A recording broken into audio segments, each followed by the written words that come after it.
It is 1:30. I will call our regular November commission meeting to order here. Commissioner Stocco, Murray, and Doherty are all present. Commissioner Peterson is on Zoom. And if we could go around the room for introduction. Freddie Warburton, Port Morrow. Mark Patton, Morrow. Lisa Middlestar, Port Morrow. Eileen Hendricks, Port Morrow. Karen Pettigrew, Portman. Jason Hendricks, Morrow. Kelsey, connected professional accountants. Anna Brown, Port Morrow. Eric Loss for Port Morrow. Okay, and then on Zoom. So we already saw Commissioner Peterson, so Greg Smith. Yep, Greg Smith, Columbia Development Authority. Thank you, Patricia.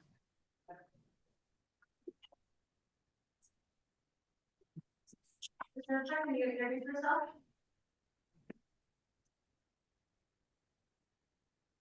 Okay, Marcy.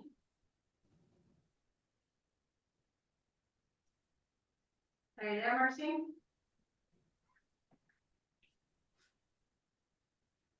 Well, let's try Kim Cutsworth. Kim Cutsworth, Willow Creek Valley Economic Development Group. You, Emily Collins?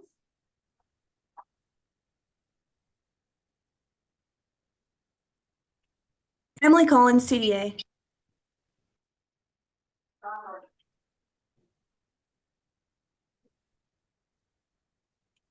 Robert, you're up. Don Doherty, City of Epner. Thank you. And then Jacob, join us in there. Yeah, all right. Thank you. Next is any conflicts of interest. Anything we're gonna talk about today later on? It's been happening in the past. You might.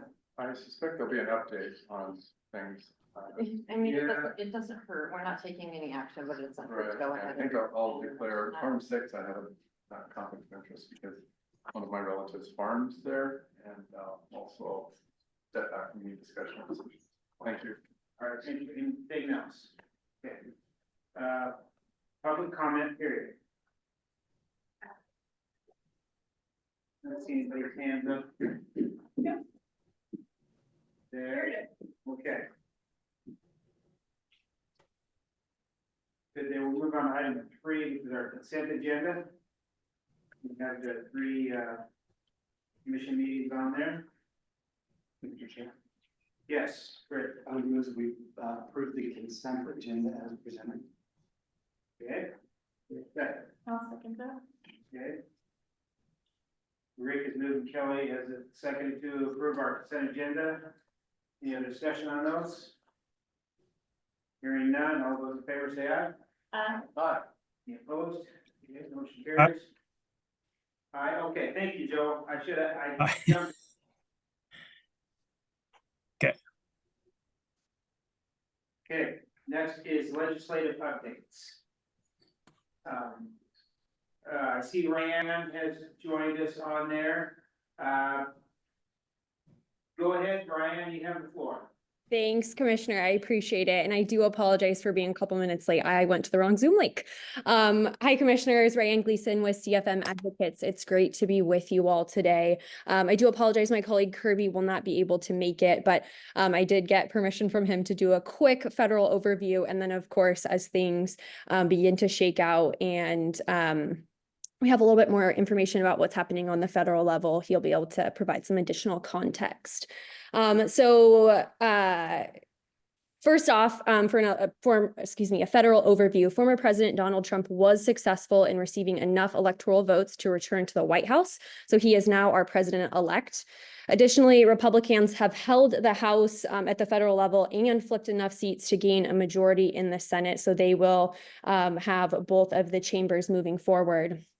So like I said, I don't want to get ahead of any administrative updates that Kirby will have, but we are beginning to see what President-elect Trump's administration is going to look like, and that will continue to take shape over the next couple of months.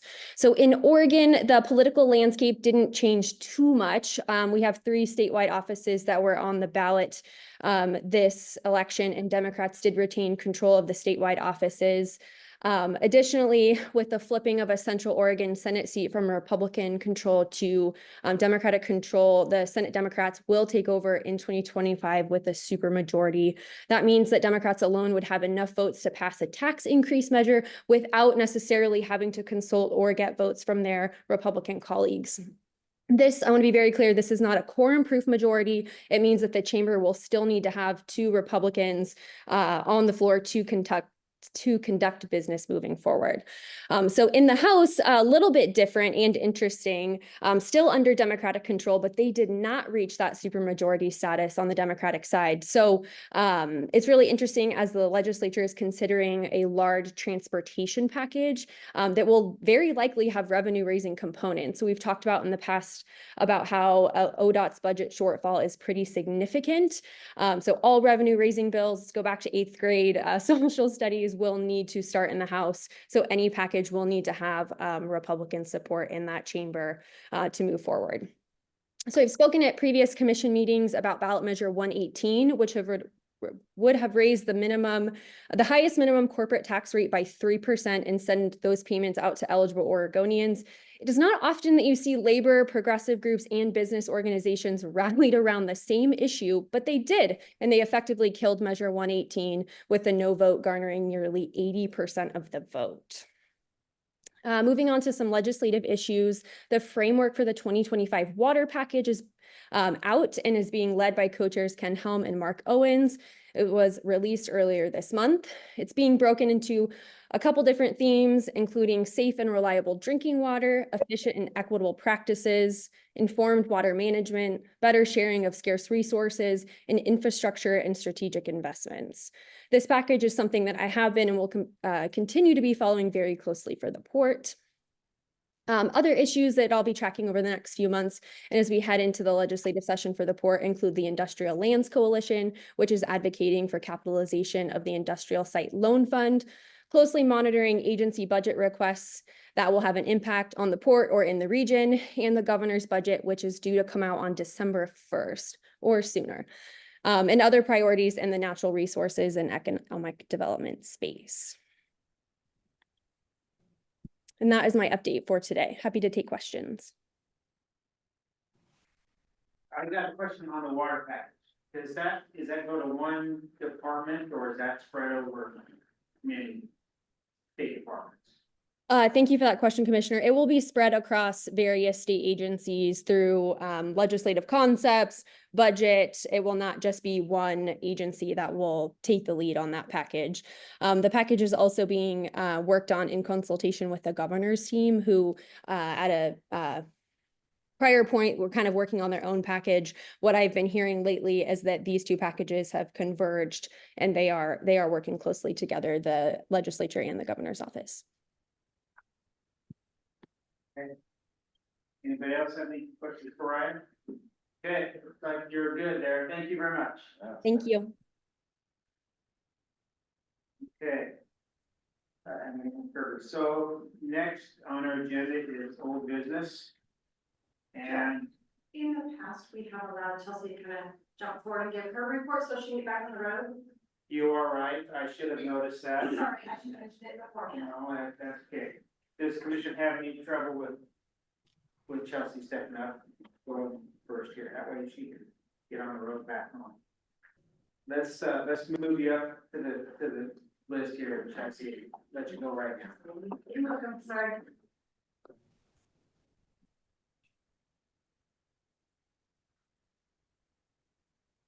I've met all of you already, since we have no new commissioners, but I'm Chelsea Hewitt with Connected Professional Accountants out of Lorraine, Oregon.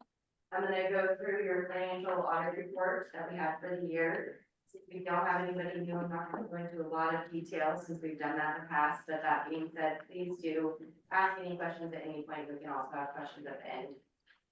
As a governmental entity, you guys are subject to an audit because you have expenditures of over $500,000 during your fiscal year. You also are subject to a federal compliance audit because you have federal expenditures of over $750,000 during the year. So while we're here and while we're working remotely, we're actually performing 2 different audits. So it is a lot of work that goes into this, and a lot from your staff. They prepared this financial package that you have in front of you, we obviously put our reports on it and do the auditing, but first and foremost, thank you to them for all of their assistance and for your audit committee for the additional work that I met with them, and they came in and kind of get some additional time with the auditor, which nobody ever loves, so thank you to all of you guys for that. I'm gonna give you some highlights of that packet you have in front of you. I think it's 60-some pages, but I've got it down to about 20 or 30 that we're gonna highlight here to kind of give you guys an overview.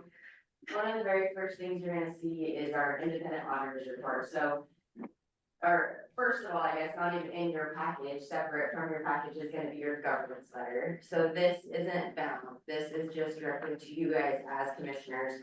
So while obviously we work very closely with your staff, we are hired by you. So at the end of the day, we're going to come to you with any findings that we have, any issues. That's what this letter is really doing. The very first thing you're gonna see is if there's any new governmental accounting standards that were implemented during the year that the board was subject to. The past couple of years, there's been some pretty big ones around leases and some other subscription technology things. This year, there was one that technically you implemented, but there wasn't any change to your financial statements. And so we have to report that here, but you don't even see it in the auditor's report. That's the first thing, kind of highlighted there. The other section there is just gonna show you that there are estimates that go into this. And so some of those estimates for your guys' report are gonna be the depreciable life of your assets. When we're looking at your leases, the incremental borrowing rate, there's multiple estimates that are gonna go into the calculation, so we are just required to disclose that to you as well. The next kind of section in that report that I would want to highlight on the next page, yeah. So basically, the only other thing that you're gonna see here is if we had any disagreements with management, obviously we didn't, but if we do, we're required to report that to you as well. Also attached to that is gonna be any adjustments that we made as a result of our audit procedures. And so I think Eileen alluded to that when she was giving that to you, a mistake that they made. You will notice it is a very small number, it's about $64,000 of an adjustment that we made for a payable that wasn't reported at the end of the year that we found as a result of our audit procedures. Like I said, that number is small, so when we're talking audit, small meaning it is under what we say materiality levels are, but it is above what we would call trivial. And so in that situation, they have the option to even pass on it because it's not material to your financial statements. It wouldn't have made a difference had they posted that or not. They chose to post it anyways, that's what we see it here. So nothing of concern that we have in that department at all. I think somebody looked at the invoice incorrectly, so didn't make a difference one way or another. Now we'll move on to your guys' actual bound packet that you have. The first thing within here, one more down, yeah, that's the girl. This is gonna be your independent auditor's report. So while this is 2 or 3 pages long, it's on page 1. It's the first thing. We did change the format of this. By we, I mean the standards changed the format of this a few years ago. And I actually liked this change. So what they did was they put this opinions paragraph right off the bat. So really, a lot of the things that follow this are required boilerplate information, but that opinions paragraph is really what opinion are we giving on these financial statements as your independent auditor. And you'll see right there that we are giving a clean opinion, which what that means is that we believe that your audit, that your financial statements are materially stated in all aspects. So it's a little bit confusing, unmodified clean, that's the verbiage that we use, but that is the best opinion that you can receive. So that's really the one piece to highlight of that report. Beyond that, we kind of get into the financial statements. The first section of that is going to be your management's discussion and analysis. So this is not starting on page 4, it's pages 4 to 7, so it's only 4 or 5 pages. I will say that while this whole packet is done by your staff, this is a really good place to look because it's kind of a condensed version of the financial statements. If you don't want to get lost in all 60 or 90 pages, if you read through these 4, it's got all the information. It's also one of the only places in this that you're going to see comparative information. So you're going to see prior year information listed as well.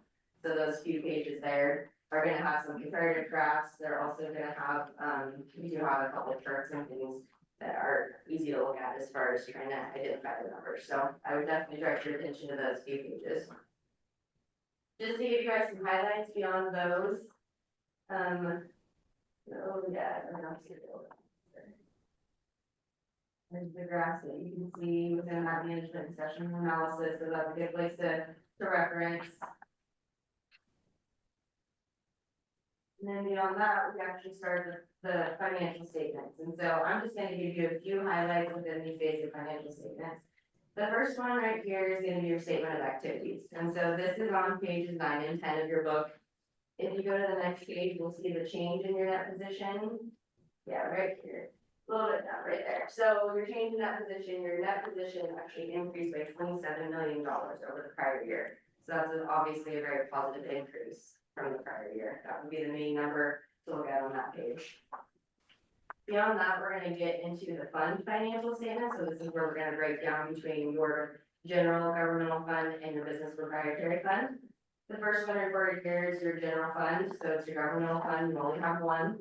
Again, here you're gonna see that change highlighted down at the bottom. It did have a little bit of a decrease, but I would also note that you transferred $2 million out of your general fund into your proprietary fund. So without that transfer, you wouldn't have had that decrease. Beyond that is gonna be your enterprise fund. And so this is the business type fund, obviously where most of your activity happens. Again, you're gonna see that large change in that position of a positive increase of about $27 million. So very positive there. The next is gonna be your statement of cash flow, so that's gonna show the increase and decrease in cash for the year. Your cash actually did decrease during the year, but as you know, you've done a lot of projects, you spent a lot of cash, this is not news to you.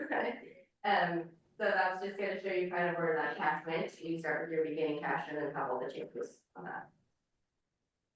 After that page is the notes to the financial statements, so this is kind of where we get the bulk of the verbiage in these. This is another good place to look. I'm only gonna highlight a couple of them here because we did not have any new standards this year, so there's not any new notes that you're gonna see.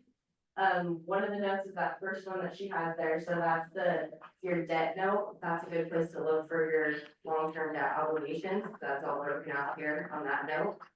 The next one that I have highlighted here would be the last one that you have, and that's where we have to disclose any subsequent events to you guys. So that means that anything that happened after the end of the year, but before we issue this audit report, if anything happened since June 30th until now, that we would need to disclose to use these financial statements, that's where you're gonna see it. Again, this is not news to you that you guys conducted financing and purchased property, so that's what you're gonna see there is disclosed, the only thing we have. And beyond that, and your segment information is the other thing in the notes that's usually pretty helpful for people to look at. So I think that's one of the last notes that we have there. After that, you're gonna have some fund information. Keep doing that a little bit.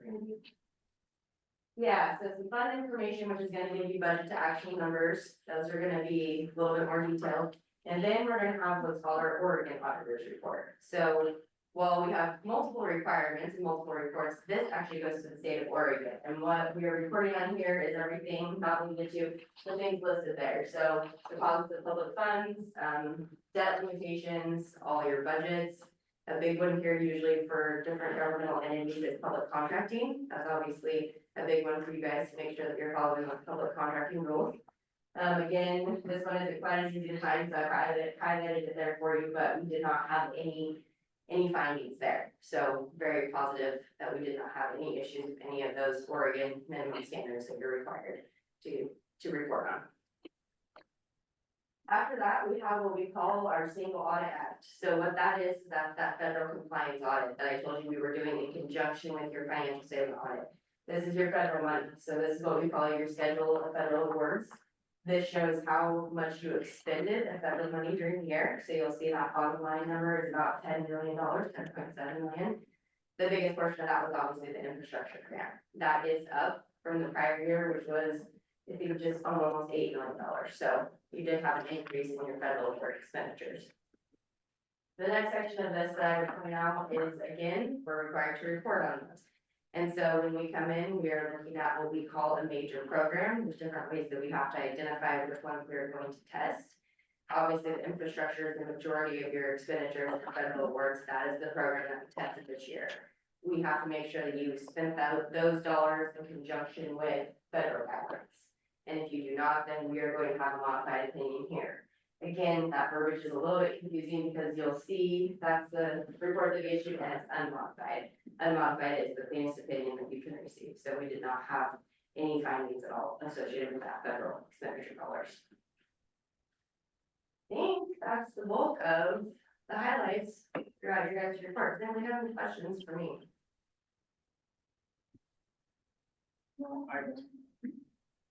There's a lot of numbers in there. I guess.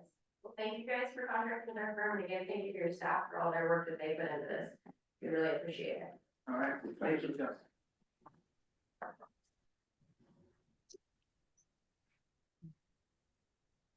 Well, I'm bored of that, you can look at this, so you can have it.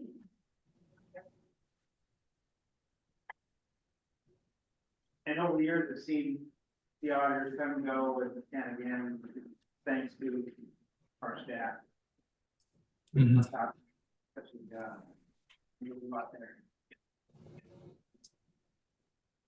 Okay, so let's move back to old business here, CDA update. I assume, Greg Smith is on for that?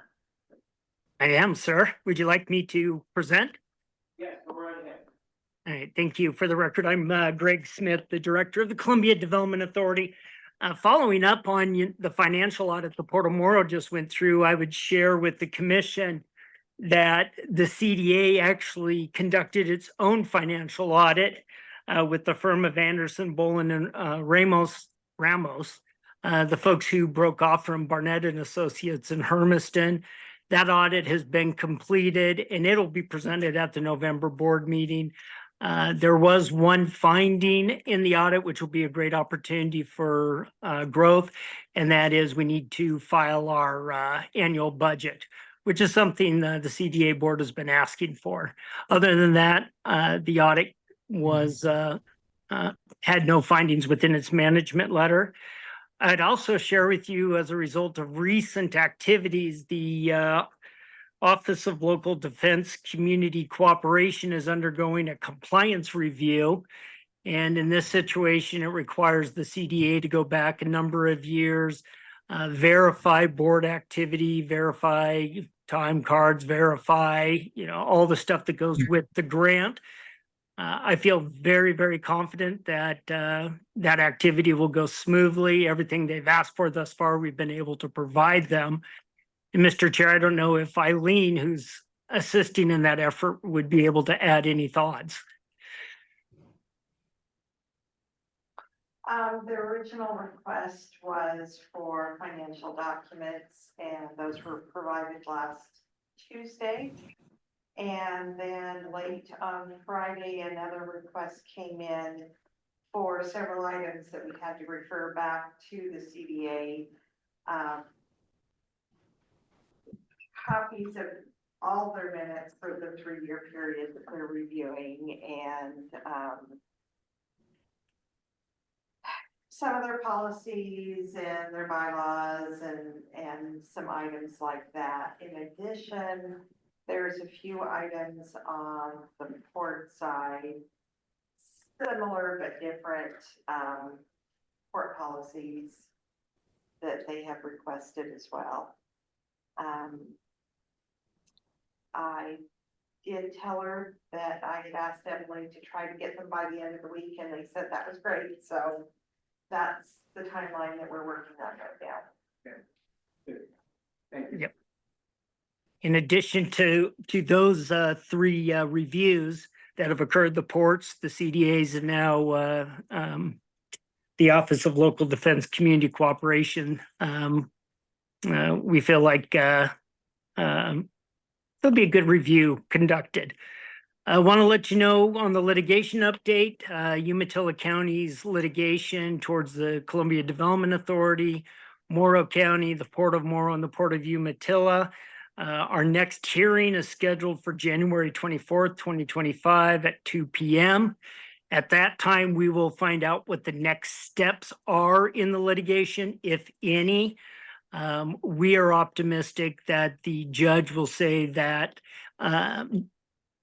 that the litigation needs to be thrown out, and we believe that could occur on that date.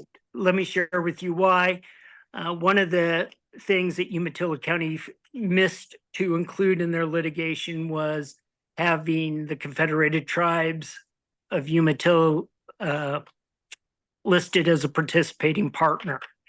And so we'll see how that plays out. I'll update you as soon as I know more. Staff update, want to let you know that Debbie will be out of our office until January 17th. We're in the process, or I'm in the process of hiring additional staff to assist with bookkeeping and grant writing and grant reporting duties. That position I anticipate will cost the CDA between $70,000 to $100,000 plus benefits. But with everything that's gone on, it's probably prudent for us to move in that direction. In addition to that, Emily has moved from full-time to part-time or less than full-time. So your CDA staff is on a skeleton crew as we speak. With that said, I want to let you know our ODOT project update. Anderson Perry has submitted the 90% road design packet to the CDA, to IRZ, who's our engineer of record, and to the state. We anticipate, once we hear back from the state of Oregon on the 90% design, that we will be sitting down with the Port of Morrow, with Morrow County and representatives from the Umatilla County side to allow them to review the final design. Once that design is completed and we're at 100% design, the project is expected to go out to bid. We anticipate that will occur by the end of this year. Chair Taylor, you've expressed a desire to review the final design, and please know we'll personally make sure you're included in that process. Want to give an update on the Oregon Trail and Explosion Site update. The construction on the explosion site is scheduled to begin on November 18th. As you'll recall, due to the zoning overlay on the Morrow County property, we had to move the Oregon Trail kiosk and viewing point out of that overlay. So that created a little bit of a delay. But with that said, we believe that also will begin, construction will begin in November. One of the things we're hoping to do is invite all 5 of the commissioners, along with the public, to a celebration in early January when we believe that work will be completed. To the ongoing conversation on the property line adjustment, the last update we received from Umatilla County was a notice that they were waiting for final review from their land use team. This has been a slow process, but it's been outside of our control, and we're optimistic that that will be ready for conclusion and for final board vote in short order. I can't tell you when, because again, this is in the hands of Umatilla County as we speak. Back on employee issues, I want to share with you that between now and our November meeting, I will be conducting evaluations of our existing staff and handling their pay schedules as appropriate. And I'll be reporting that to the board. In addition to that, this morning I received an evaluation form from Chair Taylor and Director Kim Pusey, and we anticipate that will be presented the November 26th for an evaluation of my position. Last thing I'd share with you is new projects. For all points and purposes, all business recruitment has been halted at this point. In addition to that, we've shared with companies who have expressed interest that the CDA is not in a position to meet their reporting requirements, as they, or, the information they request from us. We're optimistic when we're back to full staff, we'll be able to continue that activity. So, Mr. Chair, that's where we are. The biggest concerns I have right now as we proceed forward is making sure that the bills get paid, that the contracts get honored, and that we stay in compliance with our funding partners. And I can tell you right now, based upon past activities, that has now become a full-time job. So that's my update, sir. Okay. Thank you, Greg. Any questions for Greg? Okay, thank you. Take care, gang. Okay, next is the, Whippia application update. Well, we've informed with you that, we were successful with the farm purchase. And, they were successful with short-term financing. And we plan on going back to December 11th. We haven't had a lot of conversations with them, but they are aware of where we're at in the process. They're also aware that we're seeking $100 million to the state of Oregon. So. That we're what? Seeking $100 million from the state of Oregon. It's consist in that at all. That money comes through EPA, it doesn't come through the Whippy. They're aware, they're talking. They are talking, Whitfield is the one that suggested that we go to DEQ and apply for that revolving loan fund and suggested the amount we request, which was something that was comfortable to them. We did request 100 million in our application. As you know, we're still talking to DEQ about where we might end up on a final application number and how many years we'd be looking at for funding those dollars. So that's all ongoing. Since we brought up the December 11 meeting, that is our commission meeting as well. Sorry that Whippia keeps landing on commission meeting days, but it's just the best day usually for that group to meet since they're all in their office on Wednesdays. And so we will be asking later in the agenda to change that meeting date. That's all on that. That's all. Okay. Next is resolution 2024-15 personnel policy. You all have the personnel policy. Last time, I don't think you had a chance to read through it, so, unless there's any questions or updates to it, the resolution's in there for you to adopt it, and then we will send it out to our employees. We'll send it out on our portal for all of them, and then we plan to have meetings to kind of go over any key changes or just updates. There seemed to be, I read through all the red line stuff. It didn't seem like it went right from red line over to the. I had a little trouble following, so, but. Red lines are part of the reason I did move things, and so we tried to remove all I sent to you guys was the additions and deletions, like I took out the format because the format is completely different. So red line was far lower. But you're right, I moved some things around to make the flow a little bit better. But Yeah, I think it looked like it was all, I assumed it was all fairly standard stuff from. it is It was a law absolutely, says now. we use from SDAO, they contract with HR answers for a lot of HR issues and consulting. They have a sample government handbook. So like the updated, OFLA, FEMLA and Payleave Oregon language, I take almost directly from them, and then they have, oh, change here, this is how your policy works, or. So most of it's through them, their wording. Well, Okay, the title of the resolution, I would move approval of resolution 2024-15, a resolution of the Port of Morrow Board of Commissioners adopting the updated Port of Morrow personnel policies and procedures handbook. okay. John has moved, Rick has seconded to approve resolution 2024-15. Any other discussion on that?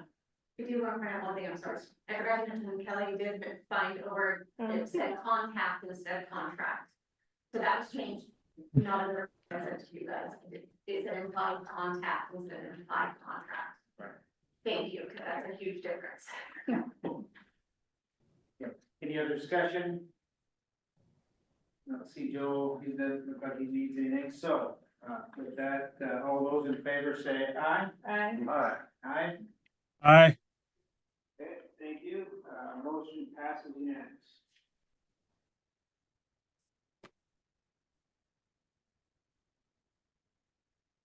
Next is DEQ permit modification. Go ahead. Sure. Okay. We were successful in getting the modification through DEQ, which puts Farm 6 into our program as soon as the Lux is completed. We were able to get the 30-pound rule changed, so the 30-pound rule is gone totally from the 4 foot. Just that rule by itself gives us about 2,000 more acres this winter to apply on. So instead of 30 pounds on the 4 foot, we are now allowed 150 pounds throughout the 1st and 5th. So those two things right there was huge. It gets us to about February 6th, I believe. So we're still short from getting through the winter with no violations. But we'd be violating right now today if we didn't get those rules changed. So we're Just coming along. the land's not met. Just because of that 30-pound rule, just knocked out almost all the circles, and at least now we're allowed to apply on those without violating. Oh. Good work on getting that done. It's to have increased monitoring wells and things too. Yeah, the monitoring has increased a lot. Not wells so much as more as moisture meters. Before we only needed to have 1 or 2 per field. Now we have 4 per field. And then it's on average also. So if 1's over, that's not a violation. But if there's 2, there would be a violation. So it gives us more real-time tracking all the time. So a lot more work for us. A lot more work for GSI. It's going to be expensive, but it does do a lot better job tracking. So And I think it was a win for everybody. those monitors, do those neutron probes do moisture Yes, or they're moisture. just moisture? The ones that swim in moisture.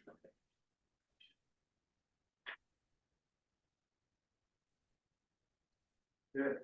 Yeah, And the Lux thing is that's tomorrow night. tomorrow.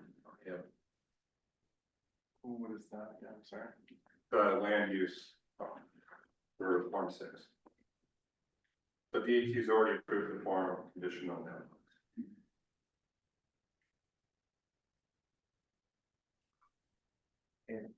Anything else to add for DEQ? Right? Any questions on there? Okay. Very good, yeah, that's. A lot of work to get those things done. Okay, next is Kinzu, MDC bill. Is that you, John? Yeah, I just wanted to have it, so we can put some closure to this or continuance on this project. You know, the signboard's still up. I didn't know, how it was, if it could proceed, if Port of Morrow was gonna have some involvement in it, who would be involved with, Morrow Development Association, organization. I just need to, I think people in Hefner would like to know about that. Is this something that the Port of Morrow would borrow the money for and would be paid off over time?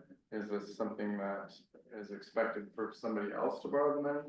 What is the thought? Because that seems to be this isn't a grant, it's a loan for Morrow Development, correct? It is a loan. Okay, is the expectation that Willow Creek Valley is supposed to do that, or is this a port function? It was announced as a conjunction of a project together with the Port of Morrow, not with anyone else, and so that's why I just would like to have some closure to this, so that Hefner doesn't wonder when that ground is supposed to start breaking for this project. So, I guess I need the guidance from the commission on this. If my memory serves me right, the MDC was supposed to fund a good portion of the construction of the building. And the port was going to work in partnership to do dirt work and donate the land. I thought that was what I remembered that whole project. I wish Greg was still on the phone. We could ask him this question. And John and I have both talked to Greg, and Karen's here. I don't know if you have a recollection, but Greg said he went back to the minutes, and the minutes said that it would be a loan to be repaid by the revenue from the leases. Morrow Development did a similar building here, but they carried that. Yeah, that was a loan with Banner Bank, actually. And Morrow Development is who borrowed the money from Banner Bank. And the payments were made by the two tenants in the building. And when the loan was paid off, Morrow Development transferred the building to Port. So yeah, the loan, it was a loan and payments were made, but they It wasn't weren't, our loan. it wasn't a Port of Morrow loan, no. So the holdup is smaller development. I guess. Sounds. Good project, but I don't recall the ins and outs, what was said. I distinctly remember having that conversation that NBC was going to participate in revenue side to get the building built. I don't know what fell apart after that. I really don't. So is it the desire of the commission that we request clarification from NBC or action on this, because it's on our property? It's got a sign on that saying Port of Morrow also in conjunction with NBC. It would be nice to get closure to it or start on this project. Does that meet with your approval, the rest of the commission, that we ask NBC for a ruling at least maybe by next month? So that we know? I'm good with that. Moving forward, really, if there's renters, then you have some people interested in renting, why wouldn't they do the same thing? That was done here. Yeah. Yeah, okay. Is that okay if we send a letter or request to them in that way, Lisa? It is, and I am texting Greg right now to see if he could pop back on here. I don't know if he'll get this. Well, Greg can answer the question if he has to put it to his board or what? Seems to me that project was supposed to happen like 3 years ago, 2 years ago. And has there been, have we engineered that already? Okay. The only thing that hasn't been engineered is the footage.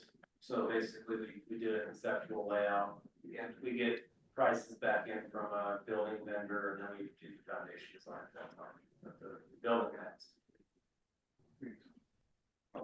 Okay, Greg's back on. Yes, So- sir. Thanks. Let me ask you, go ahead, John. Hi, Greg.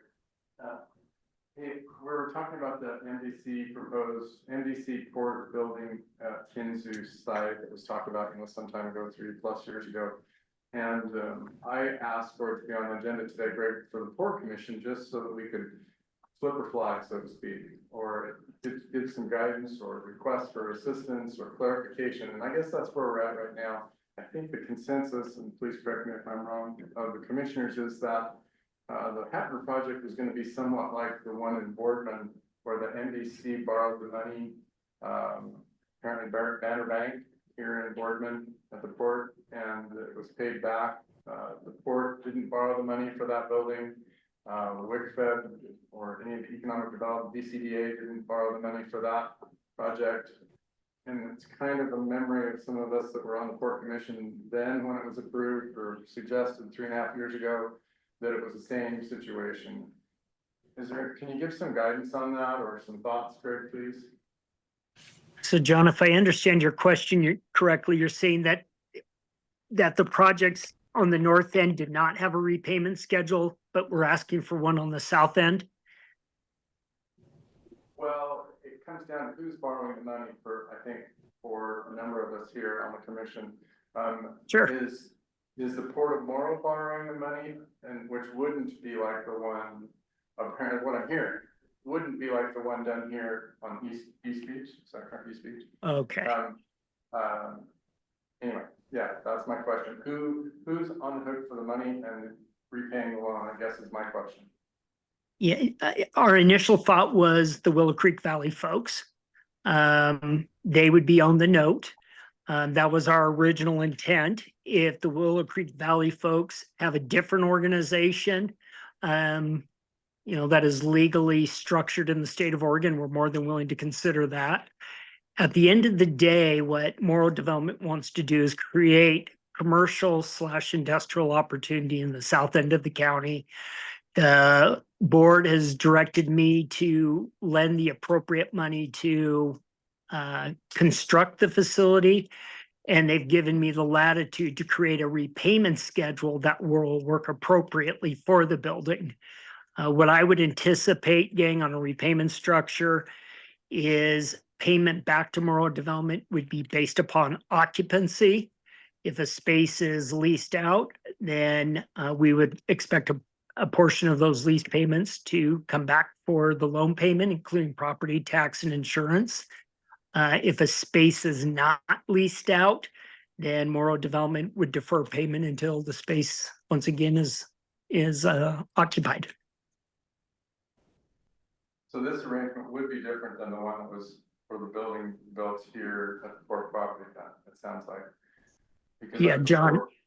Yeah, BCDA wasn't on the hook to have a loan here at the Boardman site, but Willow Creek Valley would be. Yeah, Commission, I'm not aware of how that project on the north end was put together. I just know 3 years ago, the Morrow Development Corporation Board was requested to finance a project of this nature, and they were pleased to do so. Sure. Can I make a comment? Sorry. Yeah, Kim, go ahead. I just want to interject that when this project was begun, I think Greg just said 3 years ago, WICFED wasn't involved in the planning of any of it. So I'm not saying that we wouldn't have been, and I think at some point later on in the project, we did discuss participating in some of the project, not to whatever extent, but it's my belief that if someone is taking out a loan, probably they should be consulted.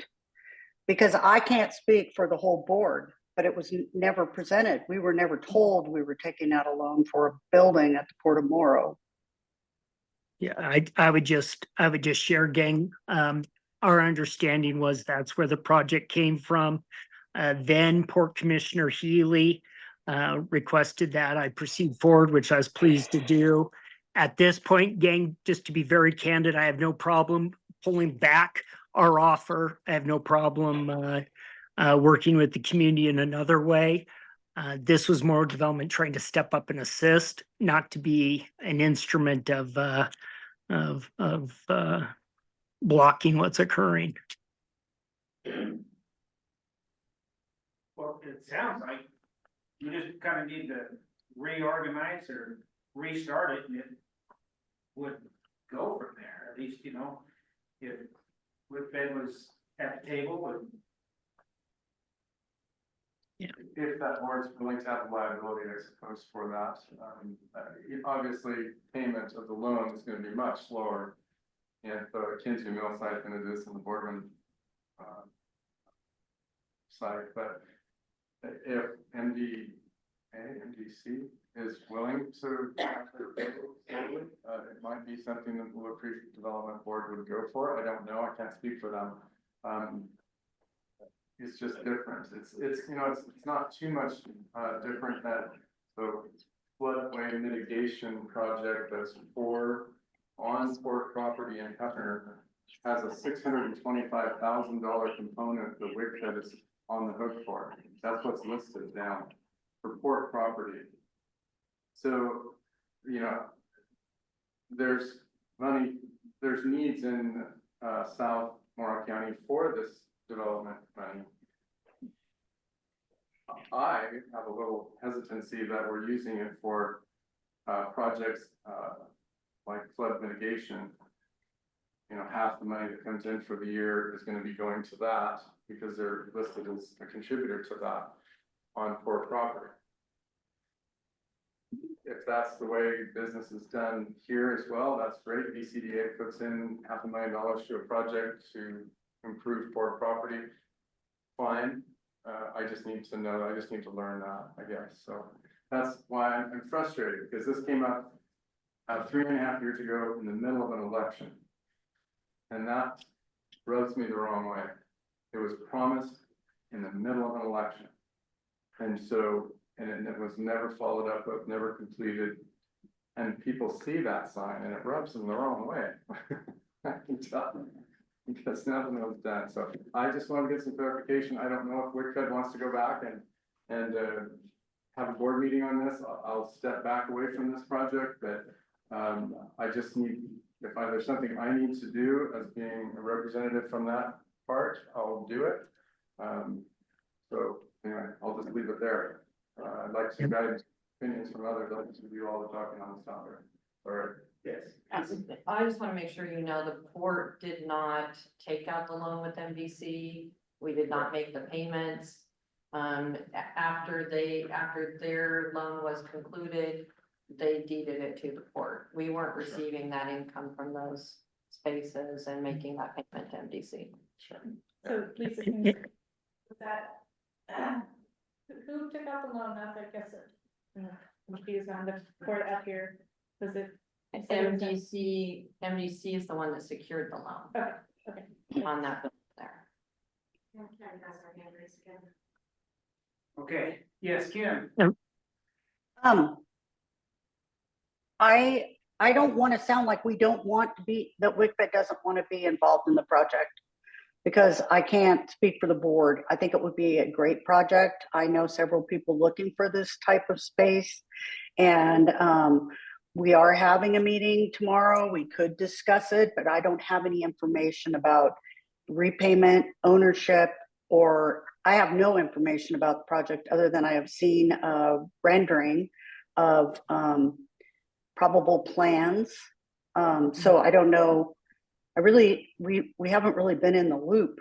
But I'd be happy to take a strong look at it and take it to our board, because I think it would be a very good project for us down here. I would just need a lot more information so I could take it and and I don't have to have it tomorrow. We'll have another meeting or we could discuss it. So I just don't want anybody to get the wrong idea that I'm saying, oh, like, you know, I'm not saying that. So, Mr. Chair, this is Greg. Let me make this easy on the group. This has been an outstanding project in which Morrow Development wanted to be a partner. The offer has now officially expired, and so the offer is no longer on the table. If a community partner in Hepner would like to proceed forward, they can make application with Morrow Development Corporation, and we will be more than willing to give it the strongest consideration. But this project was not intended to bring controversy. It was intended to assist. And with the questions that are being raised, we have officially withdrawn our offer.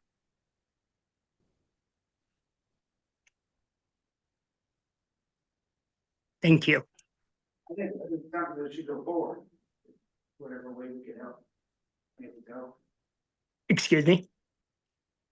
I think it sounds like a good project, and it probably should go forward.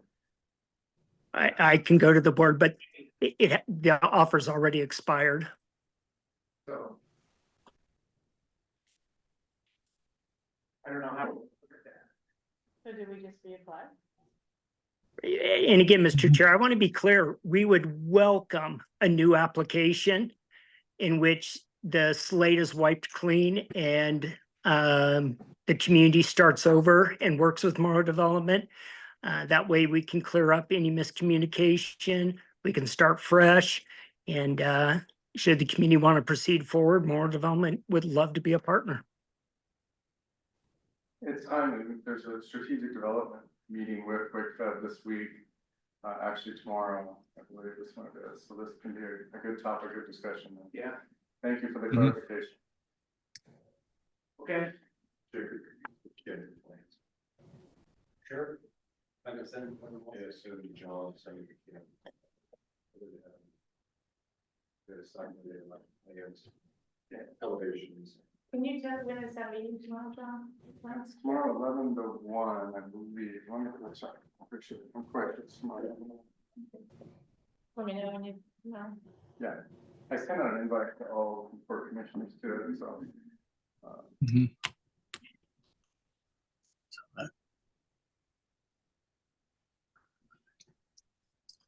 Yes, 11 o'clock. 11 o'clock. anything else we need on this item here? The only thing else on that here is, I've been talking on a few of the conversations. DEQ came back and they want a couple more tests. So, looks like we gotta do like 3 or 4 more test holes. For GSI forward with those. Hopefully here in the next couple of weeks, we'll have that. And then maybe in another month, John, we can move forward with the project. Thank you for your presentation. Oh, it's just, I'm amazed. I read through the report, it's extensive. Wow. It really is. How the water situation turn out in the water and back to the. well, the pump was bad. So I think the pump is replaced now. I know one was ordered. I know there wasn't another issue, but that it just kept kicking out. So I think it's resolved, but we could hook up the other industrial well to that system. We do have a bore across the road, we just don't have the pipe across the road yet. So, but neither one of those wells, just so everybody understands, those wells are not under construction. Even the one they're using is not on construction. Not saying that the water doesn't test it. Good. Yeah. Okay. I didn't realize it was speaking. Yeah. Thanks. Okay. Next on here is updated CREZ 3 IGA city here. Should have that in the packet, not on that. And this is like a year late or a year something from Yeah, Oregon. at least 2 years, Yeah. Well, probably. we already signed it, but Yeah. then Yeah. we changed board and Erie and mayor changed, so we requested that we re-sign it. Because nobody else had signed it but us. The verbiage is the same, we have all the other participants. Exactly. Which was our problem before. They weren't. They were. Yeah, I didn't have any concerns with it.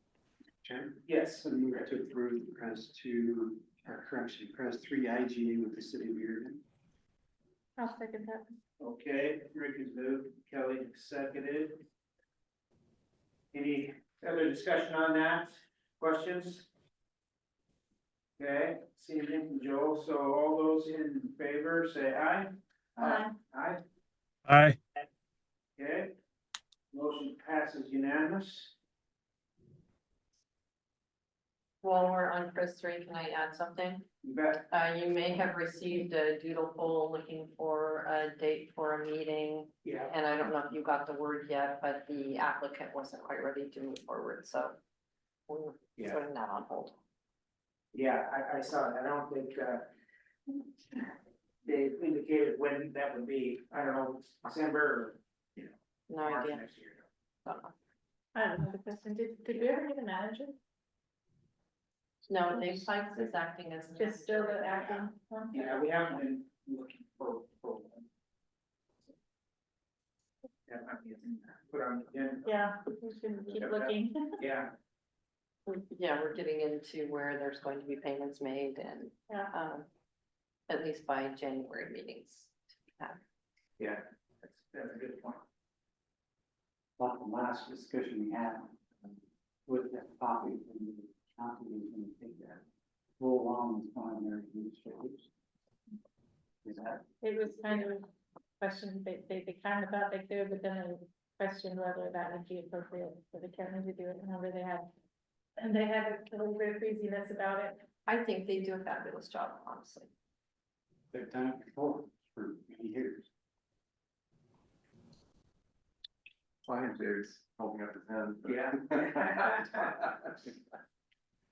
He said he got business cards. Oh, did he? Okay, must be joking. Yeah, okay.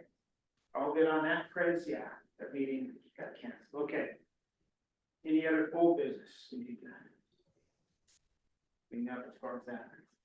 Okay, Oh, actually, a quick question. Okay. Speaking of, the water board that we're trying to form, whatever came of that.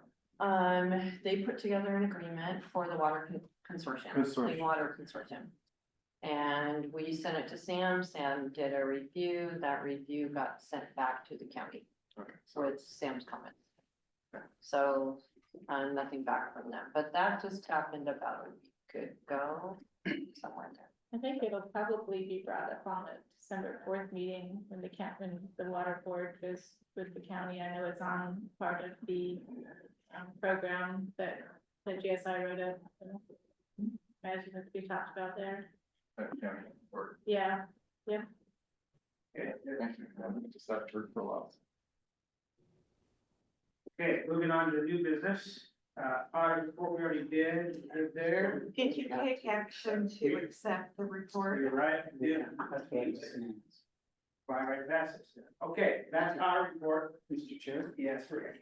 I would move that we accept the audit report as presented. I'll second that. Okay, Rick has moved, John is second to accept the audit report as presented. Any discussion, questions? Okay, hearing none, all those in favor say aye. Aye. Aye. Aye. Aye. Motion passed unanimous. Okay, very good. Retirement plan. Okay, so we have been operating for a very long time under a specially written, I don't know what the right word there is, retirement plan that was set up to be a PERS equivalent. Okay, it's incredibly expensive to maintain, and so we went down this path once before, but we didn't quite get there of switching it over to a standard plan. Empower is who, is where our assets are currently. They have standard plans. The last time it was 2021 when we went down this path. They didn't do a lot of listening. They came back with an unsatisfactory product, and we didn't end up having, it wasn't as urgent for us as it had been when we started the project. So we just stayed where we were at. Well, we're headed down this path again. What you'll notice, so in that big sheet of paper with the blue lines on it, you'll see they did a worksheet with what our current plan says. That's not always accurate because they started with that 2021 plan document, which was not ours. So that is not always true. But we're motivated to make this change. But there's a few items that before you get the actual plan document, we really kind of need your opinion on. So first of all, it's got an effective date of 12/1. We know that can't happen at this point. That's fine. We're not in a big rush. The other is, you'll see in here, so, I was gonna say a few years back, but probably 15 years ago, when they being the IRS authorized in-service distributions, we did approve, allowing in-service distributions if you're at least 62. There's a new law that has been passed, which allows that to be 59.5. When you look at this worksheet, it still says 62 because we will be getting their standard plan document modified. So the question is, do you want to allow in-service distributions at 59.5, or do you want to keep it at 62? I'm over 62, so it really doesn't matter to me. Just to Lisa. She's got another month or so. So what are the pros and cons? What say it's now allowed, we should allow it. It's my opinion, but you'll get my opinion on the next topic too. What would be the approximate increase in cost if it was changed? There's no increase in cost. It's just, you know, they want to encourage people to use their funds for retirement, but when it comes down to it, it really are their funds Oh, I see. and their choice. If they were to leave employment, they can take it tomorrow, even if they're 25, you know. 59 and a half, which is the mandatory age when the government stops taking 10%. Like, it stops at 10%. And so I think a lot of plans have started it that way. So this would be advantageous to the employees, I know. Yeah. Yeah, okay. And, Okay, the next thing, and I was shocked, they recommended removing the spousal consent requirement. And I said, I thought that was state law. And they said, no, not in Oregon. It's a PERS thing. So we have a lot of these more archaic things in here that really, apparently, this is what they're telling me. PERS is the only retirement plan that still has some of these things that they're suggesting changing. so PERS still has spousal improvement, but the rest of the plans out there do not. Right. Now, I will say, my husband has retired 3 times. Every time I've had to sign when he takes his money out of his retirement, but once it goes in his IRA, I have no say whatsoever. So he laughs every time I ask him to sign something. So that's fine, there again, that's fine with me. Part of me thinks, well, if he knew what he wants with his money, I should be able to do what I want with mine. But it's really, because we can work around that. The other item on here is separation of service.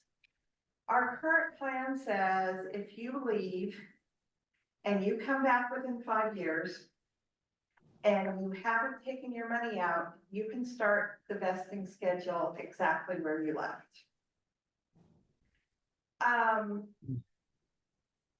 Their suggestion and how they filled this in was to say, you leave, you come back, you get your status regardless. Well, I said, well, that's not gonna work if they take their money out, because if they take their money out, then if they're not fully vested, it goes into the forfeiture account. And that's, I guess, one more change here. They're telling us the forfeiture account needs to be cleared out at least every 2 years. Okay, we have let it build up for quite a while. Using it to pay fees is an allowed use. We had some money problems a lot of years ago, and so we started using the forfeiture account for that purpose. But as we've had more turnover, as we have more employees, when you have 22 employees, not a lot of people leave. When you have 150 employees, you have a lot more turnover. So the account was building up. We did do a distribution to all active participants a short time ago with the balance through June 30, 2024. So right now there's like 40,000 in there, so it's not a big deal, but who knows where it'll be by June 30. The other thing is they no longer allow it as a distribution to all participants. It can be used still to pay fees, or it can be used to make the employer part of the employer contribution, which is to the port's benefit and something we tried to get them to approve 15 years ago, and they wouldn't. And so it's just, there again, no difference in, well, no, that is a difference in cost, because that will be to the port's benefit, using whatever money we have contributed to somebody who didn't stay long enough to be vested, then it will be available to make towards making next year's contribution. I will tell you, I think it's listed in the audit report, but I think that's now like $980,000. So 40 or 50,000, it doesn't make a big difference one way or the other. There again, we have a lot more employees, and so 9% is a lot more money than it used to be. There's some other, really minor things, but to me, I think the important things are whether you agree to change the in-service contributions, whether you are willing or want to leave the spousal consent requirement in there. We certainly can, it's certainly allowed. And we have a lot of options with the separation of service. They were really leaning, because the way that was written, it kind of implied, well, what if they come back 10 years from now? That's just ridiculous. We're supposed to go and find out what their vesting was when they left 10 years ago and let them count. So we're leaning towards staying at the 5-year, but whether you take your money out or don't would not affect your vesting. So like if you had 3 years of service and you left and you come back, you would come in right at the 25%, whether your money's there or not. We wouldn't restore any money that had been forfeited, because the minute you take that money out and you're not fully vested, you have forfeited that employer share. So they're leaning towards that. And I just don't know if you have any really gut feelings on what direction you think we should go.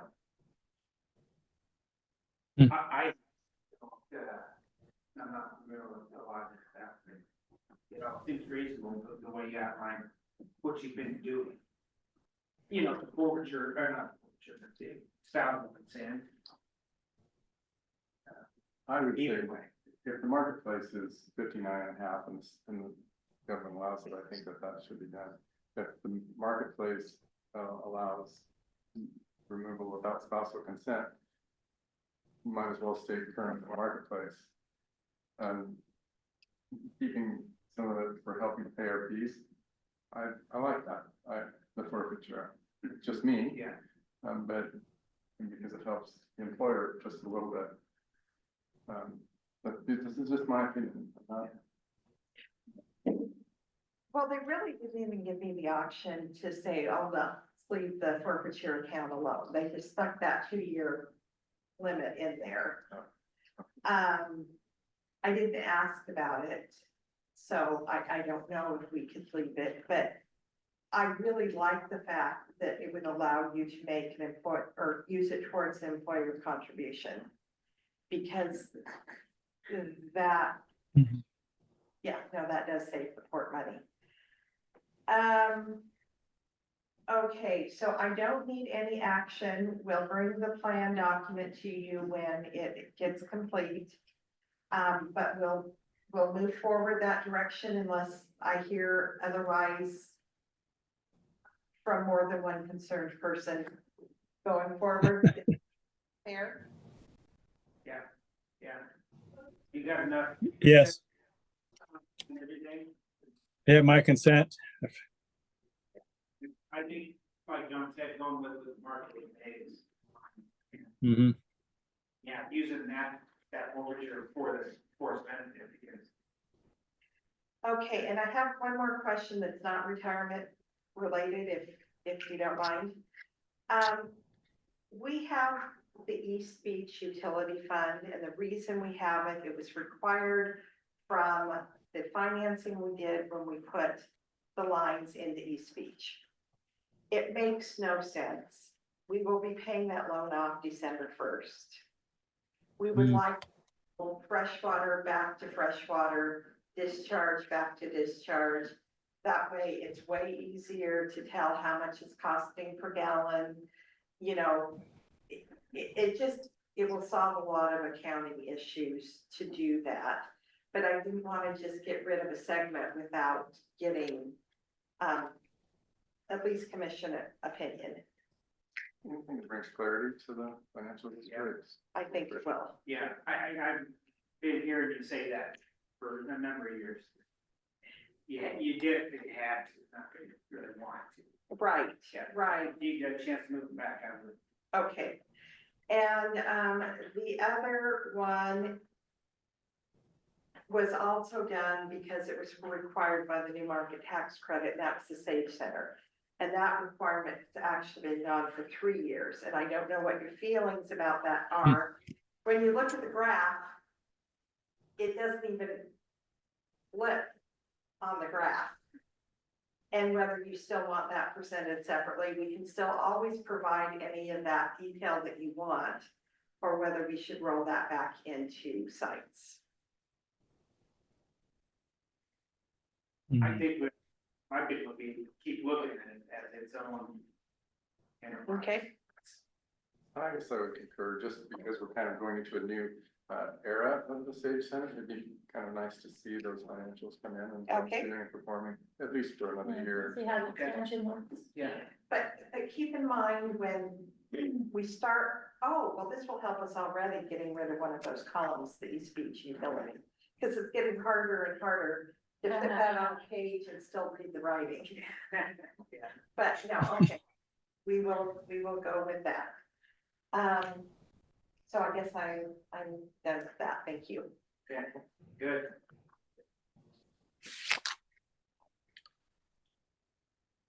Okay, any other? Okay, moving on to staff reports, project updates. Yeah, so we promised the last meeting we'd have Bill Grant, Marine Drive open, we succeeded, it's open, it's complete, we've moved into project closeout. Very minimal fund items left, there's a couple signs that for staff we can put up, but in reality, the project is complete. Congrats, it's been a long time. Yeah. It's beautiful too, by the way, Marine Drive, it's Yeah. gorgeous.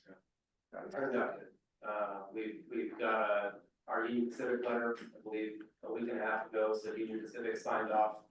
We can take rail service tomorrow if we want to. We got our bridge inspection report from ODOT yesterday. The bridge is part of the National Bridge Inventory System now, inspection. So pretty much everything is. And how often does that get inspected? So state of Oregon provides a free inspection service. So each bridge has to be inspected. I think new bridges are every 2 years. Some bridges, special bridges, are yearly. And they come out and do those free of charge. And we don't even know if they're here. They just send me an inspection report, every year, for the different schedule of different bridges. So they'll do that every 2 years. I woke up this morning and saw everything on my deck blown off, which happens about once every 5 years. So when I went down Marine Drive, I was really glad to see the crane was down. Yeah, leave it down. And It makes us all sleep better at night. When the wind comes up, we're kind of thinking, well, can somebody put their crane down? Anything over 50 miles an hour is supposed to be brought down. Yeah, I can. Airport's still chugging along. The road portion is pretty much complete. We've still got some lighting to do with, for Morrow staff. We're putting that off until probably next Q1 of 25. Just to let utilities get out in front of it. Silver Creek's out there putting in potable water lines, and we didn't want the crews running over each other. And, I think we've got a completion deadline of July 25 as part of the reimbursement of the client, so. Next week, we're gonna be bidding out distribution building and the tank foundations. We bought a tank, it's gonna get delivered in January. And, so next week we'll be opening bids for the foundation tank and the distribution station. It'll go around the wellhead and have booster pumps to pressurize the water coming out of the tank back into the mainline system. So we should have water service delivery by June 1, 25. Still on getting PQ approvals for sanitary sewer service and industrial responsibilities. We've got everyone hand and the sold to we're looking at a zero discharge system. So there would be no wastewater, generated, so it'd be returned back to the users for a non-potable source, and then we have some salts, some solids generated from the water in forms of salt and other types of material. Cool. We'll work on that. Winter storage lagoons are also moving right along. Farm 3's pond is starting to look like something out there. I got in data this morning, and I think we moved about 350,000 yards today. And that's removal of some dirt to put in blanket drains, replacing the dirt. The blanket drain is pretty much 100% complete. There's a little more rock to come in over the next week and a half, but it'll all be here in place by then. So we're tracking ahead of schedule. So everything's going well. We executed our agreement with a floating suction or floating barge manufacturer last week. I think it's last week. Cade out of, I want to say Utah or Arizona. They're based out of Arizona. Will be providing the floating pump station. So that agreement was executed. So everything's tracking along. It's moving right along. So. Yeah. It's all right. And how many, you told us last month, how many truckloads of gravel? I don't remember. I thought it was like. So it was 120,000 yards of rock, and you can get about 18 yards in a typical galley dump. 18 to 24 ton, 18 yards. So 10,000 divided, or 120,000 divided by 18 is 50. Yeah. So.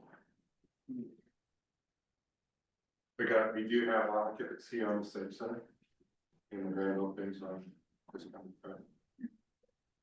That's good. Farm 5, the winter irrigation land application, wastewater part is complete.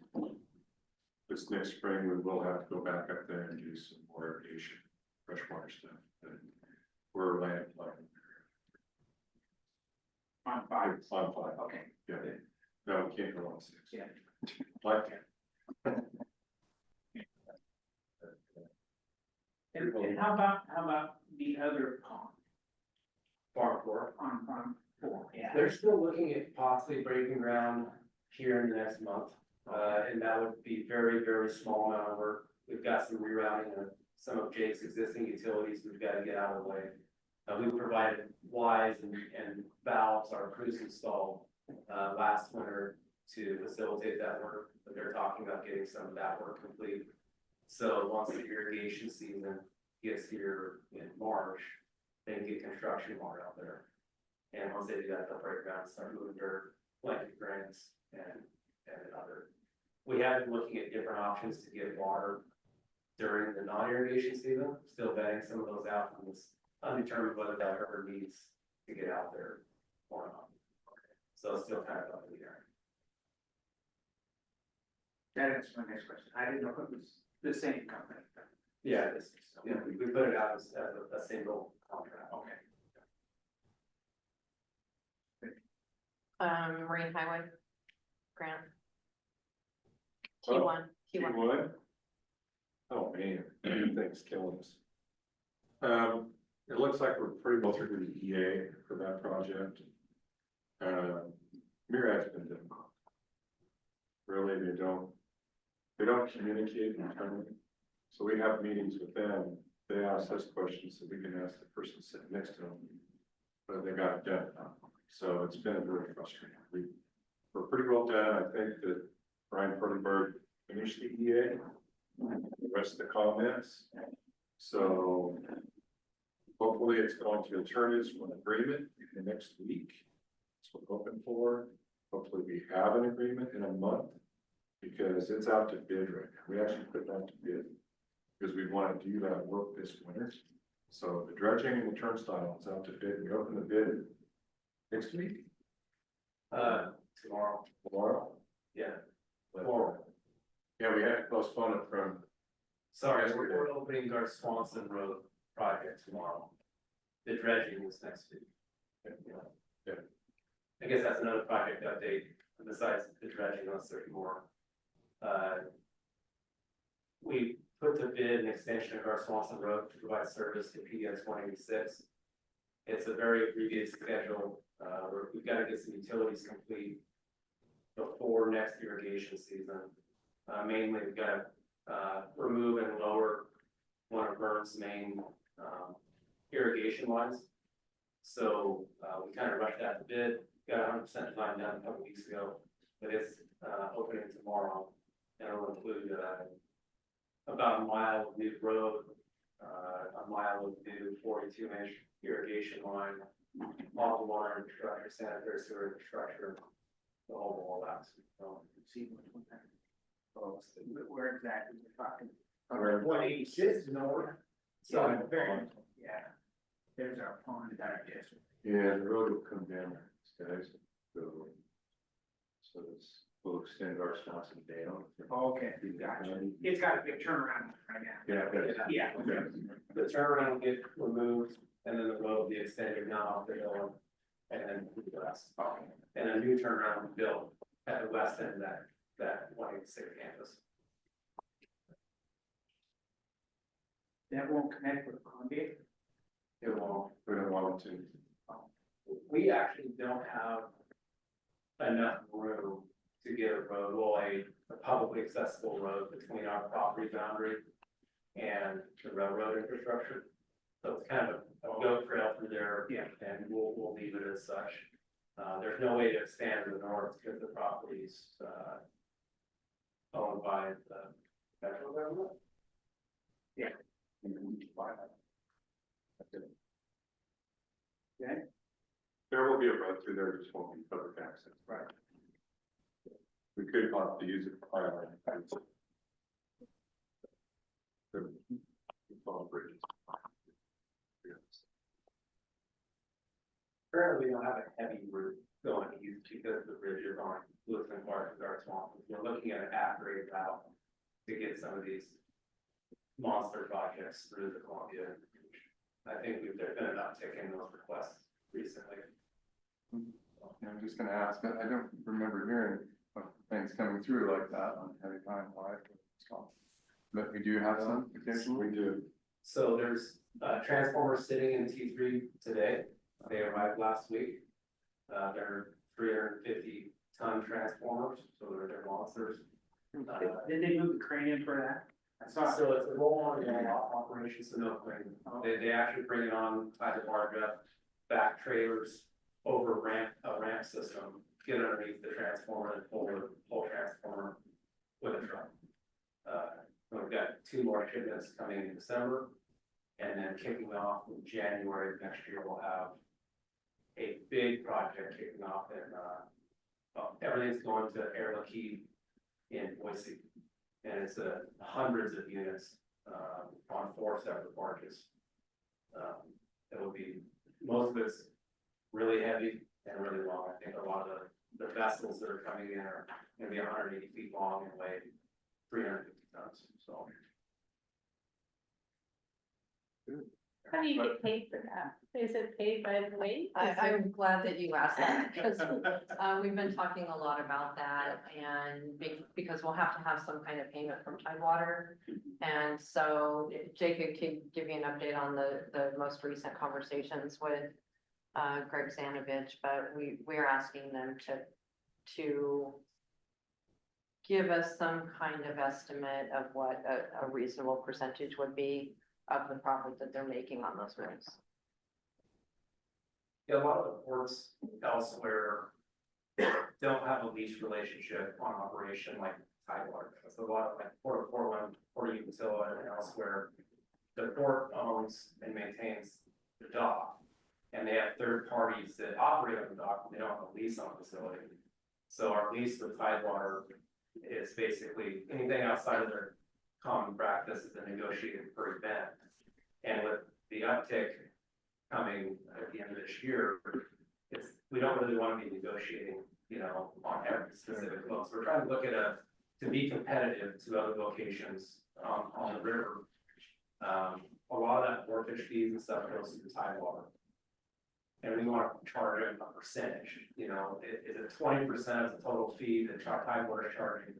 That way they've got that number, because Tidewater gets requests on probably a daily basis of bringing those specialty cargoes in and out. And we never see those, you know, so they're trying to put an input in of how much how much they gotta pay for. So they can put their bid in and find out 6 months later if they get the project or not. Right. Where we lease, see Tidewater leases and operates, right? And that's the difference. So, yeah, we don't want to make them uncompetitive, but it would be nice, if they're using our facility or something. So on some of these kind of moves where they're just looking for a place to store property and it's someone that's actually managing that move, they'll come in and we'll get several of them to bid, but they'll come in and ask us for a location and lease rate, and we provide that. This one's just a little different because, like Jacob said, Tidewater leases that space and most ports manage their own. And sometimes we don't know until we drive by and see something. Well, and now that we know that it's going to be ongoing, we will have a standard rate and make that a tariff. Like to see an increase, that's good. And Terminal 1 will operate independent of Terminal 3, so once we have it ready to go, as ongoing, we'll be talking about an operator for that slip. One conversation yesterday is a lot of the increases, well, Air Keys, their project is going on for a while, but a lot of the next month, they want to bring some shipments in that we didn't know about until just this week. There's an uptick coming out of China to try to get in front of some potential tariffs that are coming down the line. So there's a big lift in logistic companies trying to get in front of that and get things on the road and moving before. Yeah, right, well.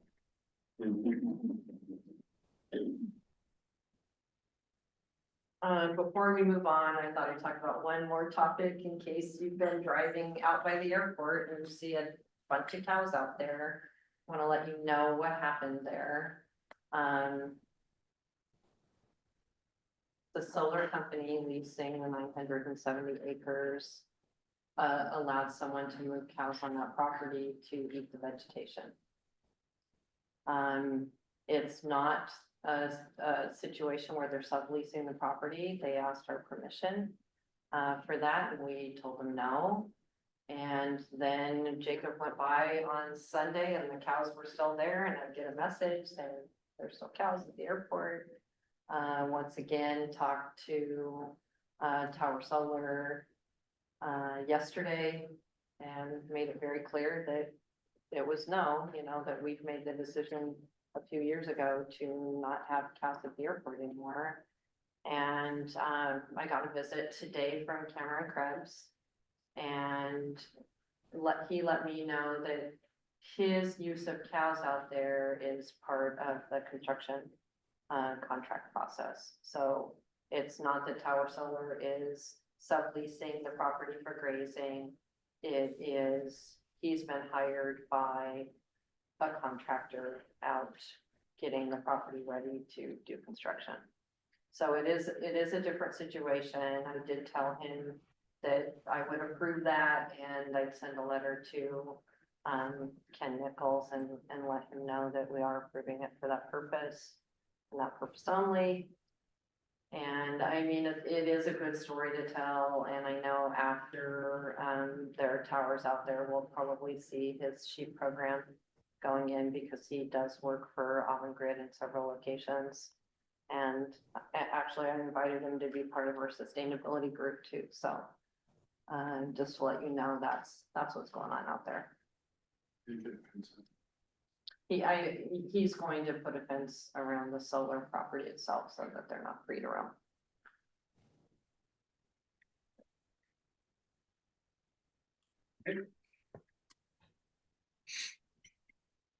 That's good on projects then? Yeah. Okay, maintenance. Come on, Nope. you got pictures?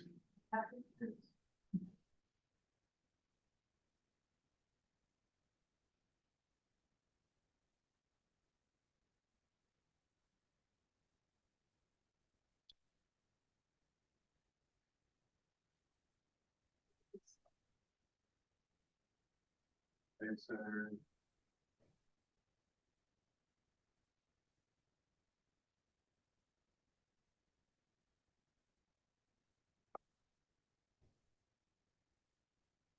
we need even here. It's gonna blow you away. It's beautiful, so. They've got tables and chairs and everything set up there for training this morning. It looks really great. Looks really good. There's lots more stuff coming. So they're trying to set it up in different areas so that you can see the potential uses of the facility.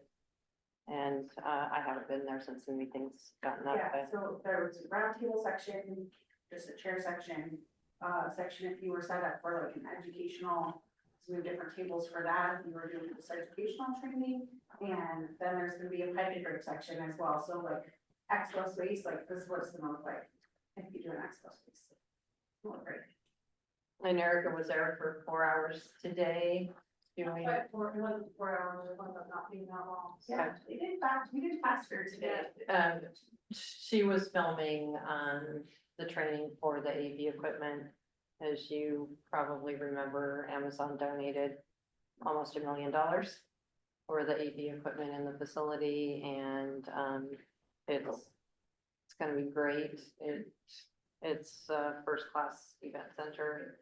And of course, the same month that we're talking about all the upgrades on that side of the building, our theater died. And so now we're going in and we are making improvements to the theater, but we'll have the two connected so that the equipment that's operating in the theater will be able to go into the event center as well. So that's. The AV capabilities they are top notch. I've been to a bazillion conferences across this country, and like, this is the best of the best, what we have. It's gonna be really, really cool when we all get started. Do you want to talk about the noise canceling between rooms and the? Yeah, so it has really great noise canceling between rooms. So the big room here can be divided into 5 spaces. And what we went over this morning was how to divide the sound in between those spaces to have a simultaneous, sessions going on in 5 places at the same time if you were having a conference with breakout sessions. And then how you can combine that entire system when the whole room is open for one big event. You can combine all of those systems. And then one of the things that we really worked on today, kind of after the initial training, was we also, every room has, I don't have my notes at the moment, but every room has, it has a special name. Do you remember what it's called, Erica? It ties into headsets, so, audio assist. Yeah, audio assist.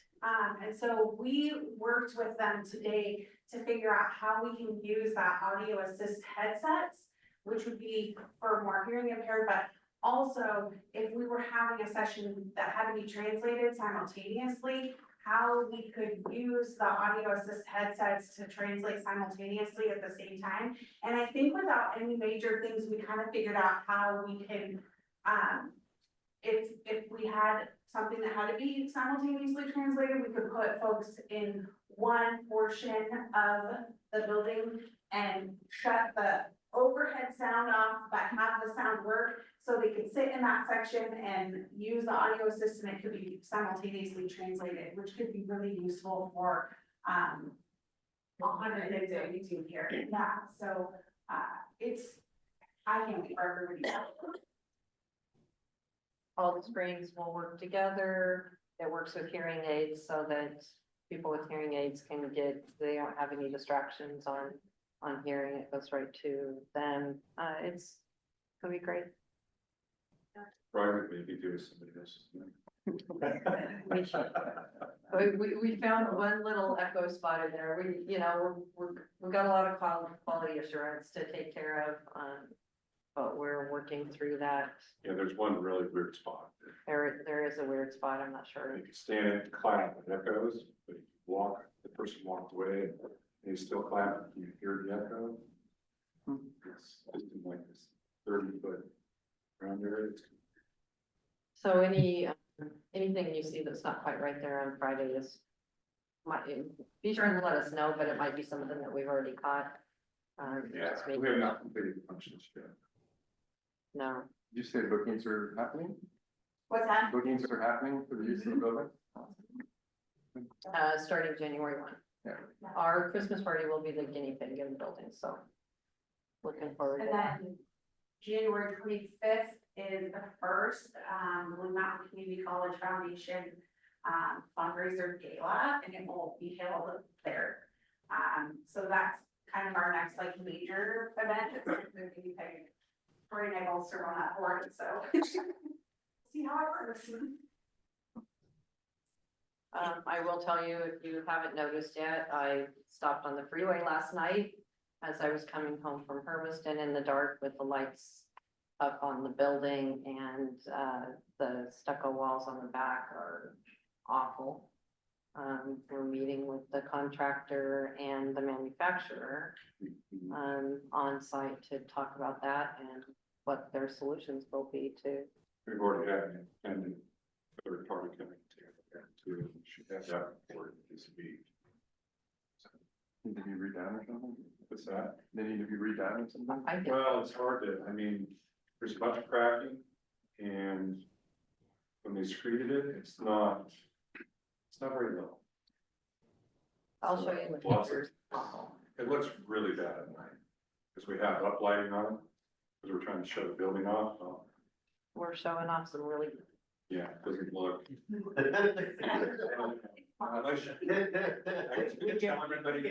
guess we can tell everybody we did it on purpose. Unscrew the light bulb. Yeah. it's something- That'll fix it. Go down. Point the lights the other way. Yeah. Anyway.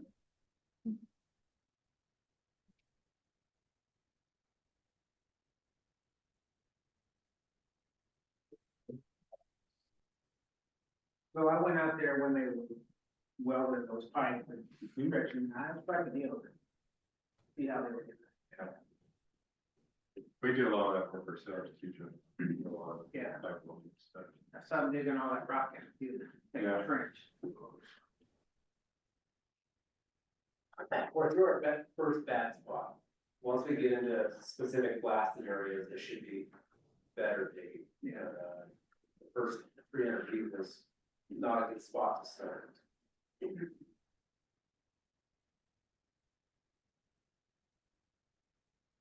Sure, like a pond. The picture is really not the scale. No, It's huge. yeah. The raised portion there, will that stay raised? Yeah, they're gonna continue to come up, but you can see is on the outside edge up in the northwest, well, I guess in the upper left side of the picture.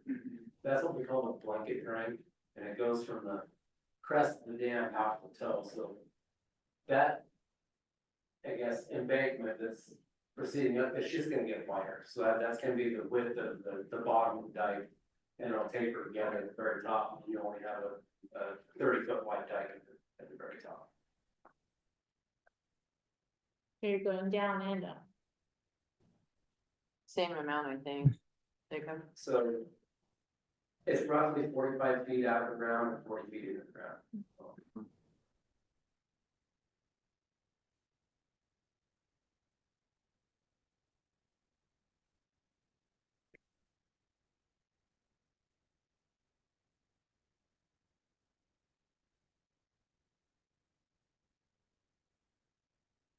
I haven't been back out there for a couple of weeks, so they should have, they have a building going down on it. Yeah. Really working on building it.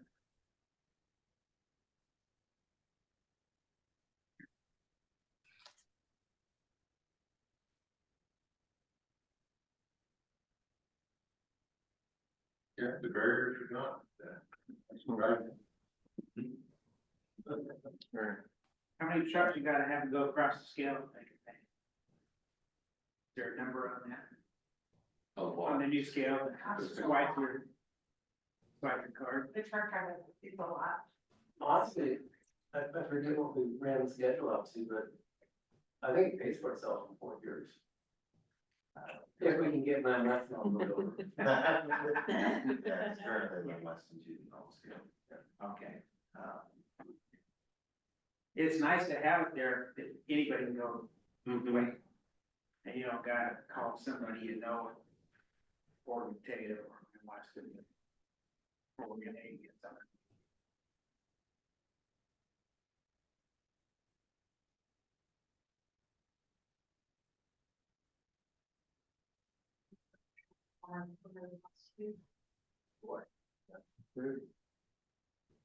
So December, there'll be two more the same size, and then a pressure vessel that will come down in December. Pretty interesting to watch that operation. The giant steel plates that are put down or just bam between the barge and the dock. A lot of wheels on it. And a lot of guys stand in the rain. It's always one. So it tips out kind of a lot of exactly three guys. Okay, that's all for me. Okay? Yeah. Financial update.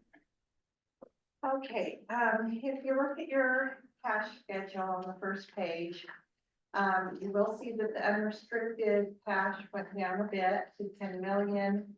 We did, however, receive the first part of November, 7 million.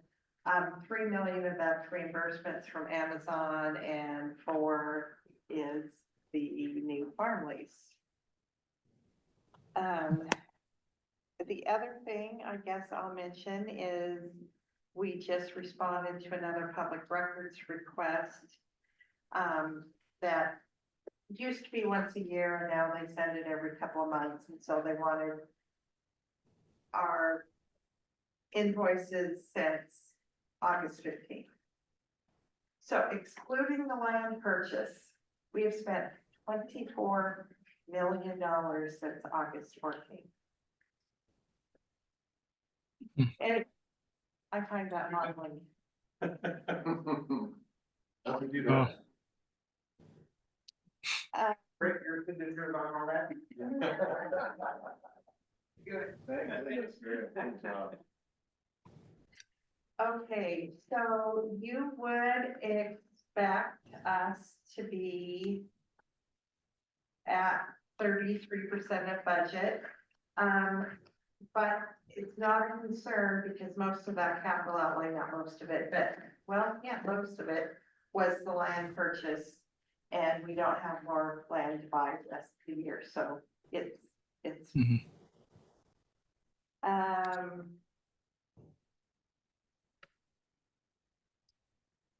I didn't notice anything that jumped out at me on the other segments at all.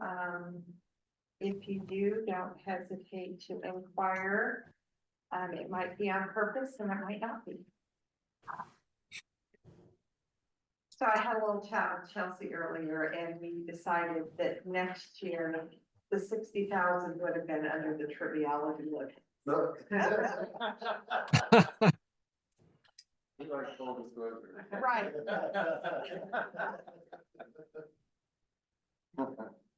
Yep. Okay, moving on here, usage reports. Let that in your book also.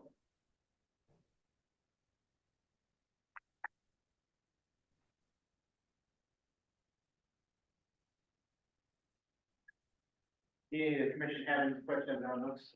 Okay. Others, report, anything else we need from staff? Okay. Moving on to, other reports, Willow Creek Economic Development Group, Kim's still on there, so Kim, if you're still there, I'll have you give a report.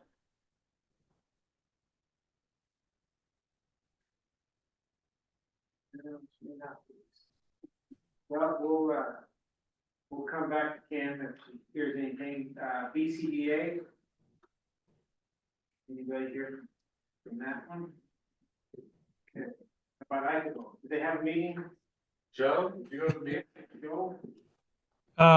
Yes, I did. I don't recall any big news.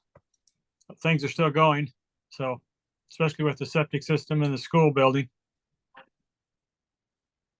It's on the paper, they mentioned something about getting ready for sewer box. Yeah. Mm-hmm. Yeah, we've only got, I think there's only 2 outstanding residents that we don't have permission of everybody, so we did a lot of outreach early and it paid off. Because we were concerned with that. Yeah. We'd have beauty on our hands. Yeah, it's more set of expenses too, didn't you? Yeah. And Mr. Ross did that. Mark. And so, yeah, things are going well. Yeah. Can open up some lots to build on. Yep. Downtown. And great. Mhm. Yeah, no problem. Did Joel tell you where he is? Yeah. Yeah. All right. Not Sonata, Vienna. And it's probably middle of the night there. Supposed to have some. I'm in Vienna. It is the middle of the night, yes. And you're still wearing a tie. Well, I had a tie on when I got here, so here we go. Okay, Kim, Cusworth, are you there? Yes, I am. Okay, go right ahead. Okay, no. So we're finalizing our plans for our small houses. We plan to break ground within the next 2 weeks. We added 2 new houses this week to the rehab grant program. Chamber here opened up Market 87, which is an artisan village in the old Chamber office. It's been very successful, lots of traffic. They have nearly 40 vendors, and it's just a really neat space that came about from funds from WICVED and also the rural initiative grant. And so it's funding it. We are just really pleased with that. It's modeled after the Condon program. We have received we have approved 2 applications for new construction grants, and we have 1 pending. Tomorrow, WICVED is going to host a planning session. We have several community members and elected officials for strategic planning session. We're going to be looking at housing, senior needs, childcare, and business improving and grants. We're hoping to gather input on our future programs. And after that, we would like to present to the port what we've determined is our needs in our community and how we're going to assist with meeting those.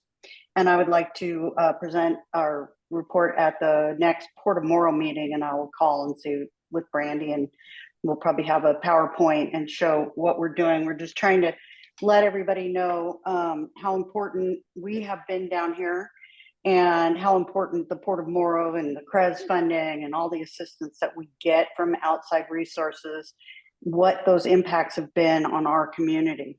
And I do appreciate it. And that's it. Any questions, Kim? Yes. Doesn't look like there's any questions for it, so. Oh. Thank you for the report. Thank you. Anything other, the other reports they ask?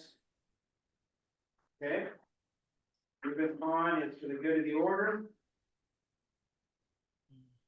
If I can hear anything there, upcoming events, you can see there, State Center is Friday. And then, anything else, I guess, before I move on, anything else we're gonna need to know? So, sure. On November 20th, we are having our Port of Morrow employee luncheon. It's a holiday luncheon. We're having a Thanksgiving dinner. And that will be here at the port downstairs. 11:30. 11 is the warehouse, 12 is the rest. Okay, 11 and 12. If you are in the area, please stop by. We'll feed you, and you can get to chat with some more employees here.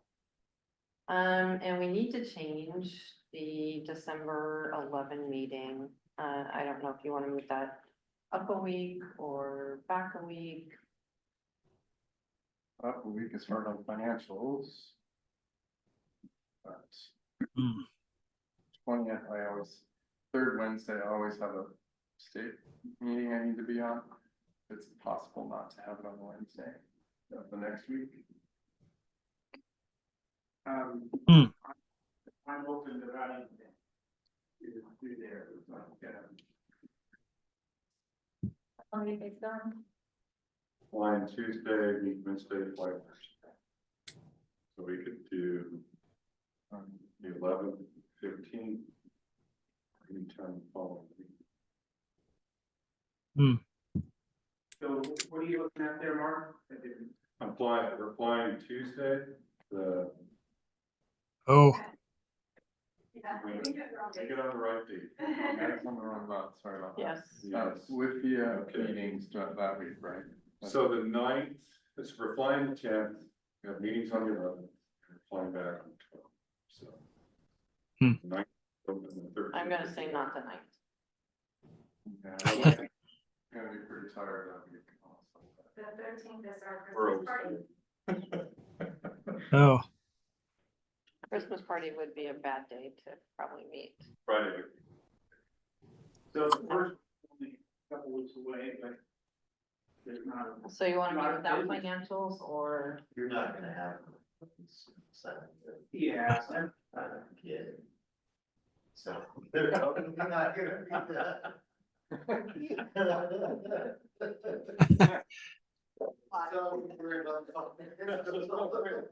Somebody's having a kid.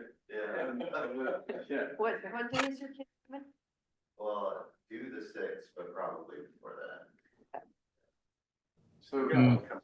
I'm coming too. I'll know more Right tomorrow. around, yeah, right. We'll have a better day tomorrow. so the week or the month just gonna start screaming by as we get closer to Christmas. How about the first week of the month? Financials, we understand won't necessarily be ready, but at least we won't be in a Christmas push. Yeah. Just yet. uh-huh. How about Wednesday? First week before? would work better for me. Yeah, Sorry. me too. The first week Wednesday, of December okay. works better for me. Yeah. Okay, that's Kelly and Rick. I'm open. I'm off that day. I have some surgery. Yeah. Okay, so the 4th in the afternoon. Brandy's not here, but I'm not here. Okay. That was Oh. Tuesday. Tuesday I'm here. I'm just on Wednesday and Thursday. I'm having surgery then. Tuesday's Oh. time. Tuesday's time, okay. We can have, yes, sit in. You can do it without me. Yeah, we can, How about we just go to the 4th in the afternoon? Well, same That time. means 1:30 for work period. Okay. Yeah, that's good. Okay, 4 works for me. Okay.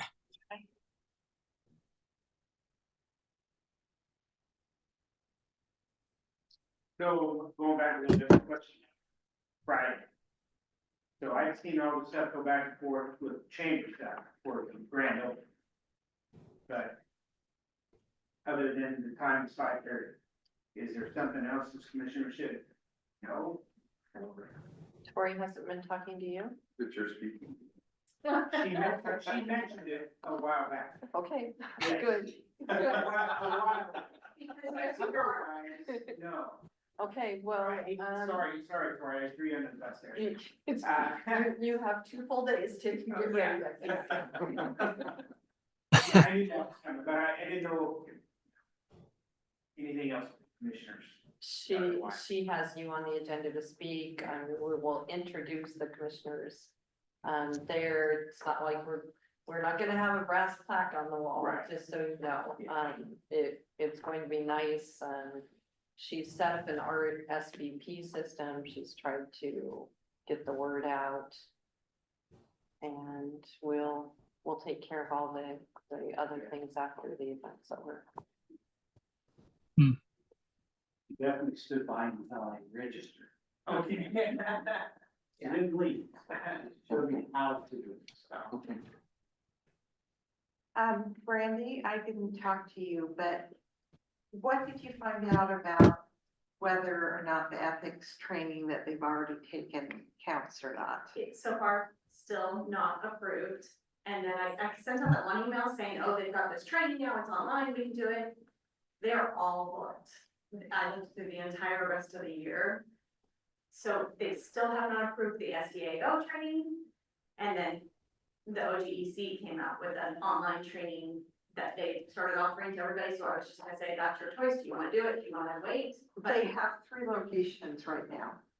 So that's a new one that just came out today. Yes. This live one, and I haven't looked at that. So that's a live in-person one. I haven't looked at that. They were doing, online ones. And that's when I sent out the email and said, hey, they've got these online ones. You can decide what you want to do. But those are all full. So then, yes, they just opened those up today and I haven't had a chance to look to see if there's anything open. Okay, and then along with that, the Special Districts Conference is February 6th through the 8th. It's at River House in Bend. River House is already booked, but there's other hotels in Bend. But you might want to be thinking sooner rather than later. What was the date on that? What were the dates again? I'm sorry, what? What were the dates again, sorry? February 6th through the 8th. The 6th is their extra, 1-day class on something, which I don't know yet, but it is. And then the 7th and 8th is the actual conference. I wonder if some of that booked is some of the rooms that they'll have blocked, because they haven't released that yet, have they? Yeah, they did yesterday and I called and they said they were full, Oh, I thought, okay, which I kind of was surprised. yeah, that's crazy. Where's River House? Is that down? That's more in Bend proper? Yes. Yeah, it's on the river in Bend. Yeah. Does that help? Yeah, thanks. I'll look at those live ones and see if there's any available, and then like I said, if you, for the public being on, then you guys decide. I mean, they're still trying to get the one that you did take approved. It just hasn't happened yet. I'm of the opinion that if they ever offer it online again, just sign me up and say, John, you're here. I went and I thought, oh god, this is great, we can do this, and yeah, they were all full, and like, there was like 4 of them, and I clicked on it, registration full, I'm like, seriously? Yeah. And then I think the next week, SBAO sent it out again, saying, oh, here you go, it's like, yeah, they're all full. Online. Exactly. I don't get that. Yeah. True, I don't either. The red line's right. It's kind of kitty corner across the street. There's several Yeah. hotels right in Yeah. Mhm. within walking distance. In the snow. In the snow. In this, We have quite a bit to talk about in executive session. Okay, anything else? Okay, so, before we, recess, let me read this executive session stuff here. The board will hold the executive session meeting for the permissible reasons stated below under ORS 92.6602. Representatives of the news media and designated staff and other persons shall be allowed to attend the executive session. All other members of the audience will be asked to leave the room. The public virtual meeting, Zoom meeting link will be closed during the executive session. The permissible executive session meetings are not subject to HB 2560. Representatives of the news media are specifically directed not to report on any of the deliberations during the executive session, except to state the general subject of the session as previously announced. No decision will be made in this executive session. At the end of the executive session, we will return to open session and welcome the audience back into the room in person and open the public virtual Zoom meeting link.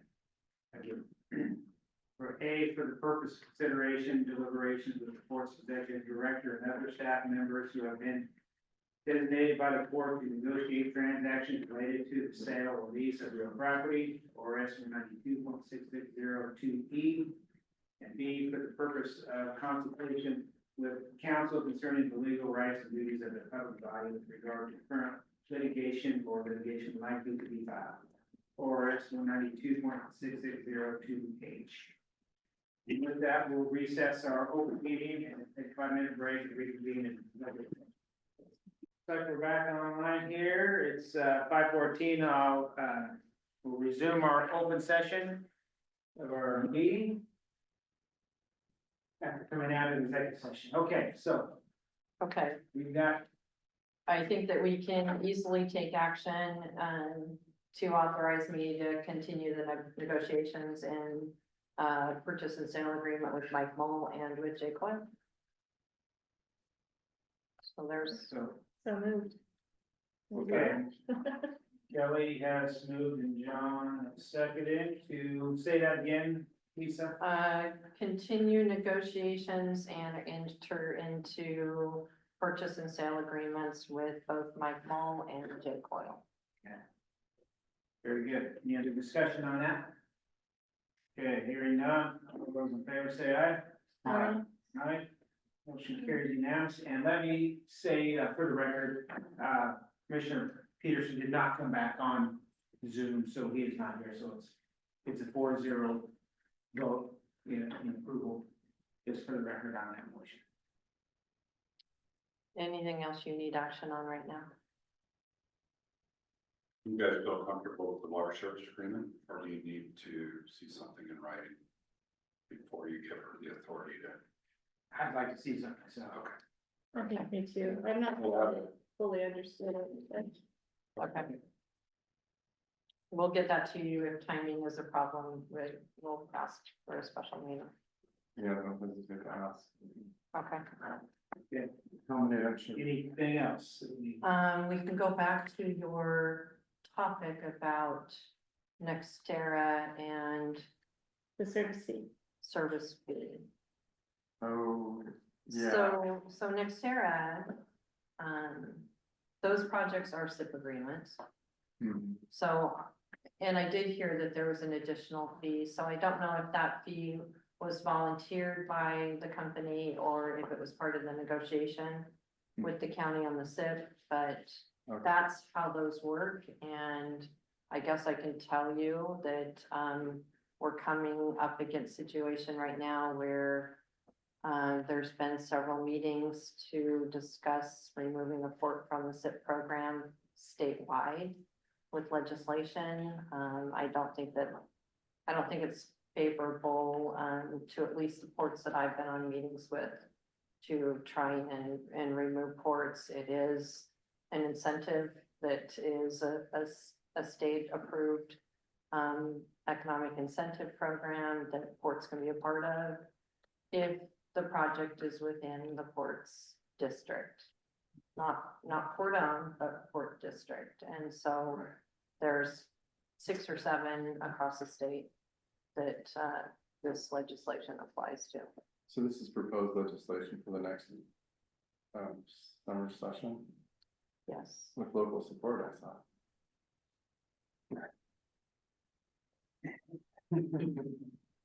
It's interesting, if the county talked about it at their public meeting last week for 30 or 40 minutes, I think. I listened to them. I did not offer to pipe in and speak, but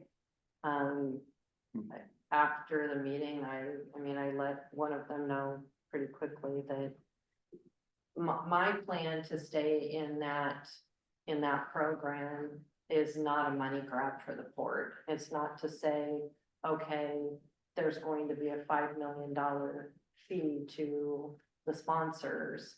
We'll just peel that off equally. I think it's an opportunity for the port and the county to work together for a common good project for 2 or 3, whatever that might be. We might say, hey, we want to do this water project. Let's use this money to help fund a water project in Boardman, the water project in Erie.